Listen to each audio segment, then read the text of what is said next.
So family star విషయంలో బాగా negativity trolling జరిగింది.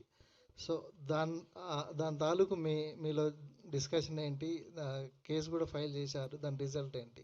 అంటే బేసిక్లీ ఇది అంటే కొంచెం కొన్ని ఏరియాస్లో ఏమైందంటే మేము గమనించింది ఇది టార్గెటెడ్గా. అంటే ఇప్పుడు ఎవరన్నా ఒకరు సొంతంగా వాళ్ళ మనసులో అన్నది బయటికి చెప్పడం అనేది దాంట్లో తప్పలేదు, కానీ ఒక గ్రూప్గా చాలామంది ఓ ట్రెండ్లు నడిపేయడం కానీ ఆ సినిమాని అటాక్ చేసి, ఇక ఫర్ ఎగ్జాంపుల్ సినిమా రిలీజ్ అవ్వకముందే ఒక 48 hours ముందు నుంచే యూట్యూబ్లో థంబ్నెయిల్స్ తోటి వేరే సినిమాలు నెగటివ్ రివ్యూస్ ఇట్లా వేరే ఇప్పుడున్న సినిమాకి అటాచ్ చేసి పాత సినిమాలు పెట్టేసి, అంటే జనాల్ని కన్ఫ్యూజ్ చేసి ఒక ట్రేడ్ని కానీ బిజినెస్ని కానీ ప్రొడ్యూసర్స్ని కానీ భయపెట్టియాలని ఒక పర్టికులర్ గ్రూప్ చేస్తుండ్రు. అది ఏంటి అసలు ఎందుకు అనేది only cyber cell and all these guys can help అస్.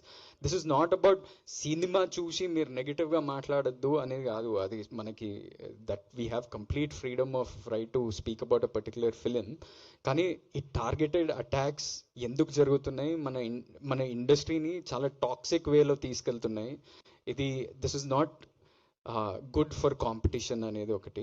కానీ ఇవన్నీ పక్కన పెట్టేస్తే మా అన్న సినిమాలు ఇప్పుడు మొన్న అనౌన్స్ చేశారు కదా, 3 సినిమాలు చాలా పాజిటివ్గా అనౌన్స్ చేశారు. మంచి సినిమాలు రాబోతున్నాయి and all fans can be really happy about the upcoming films and what is going to happen with those films. ఈ టార్గెట్ చేసే వాళ్ళు ఇండస్ట్రీ వాళ్ళ బయట నుంచి జరుగుతుందా ఇది? మనకు తెలిస్తే అంటే మీ అబ్జర్వేషన్ పోలీసు వాళ్ళ దగ్గరికి ఎందుకు వెళ్తాం, మనకు తెలిసే అవన్నీ.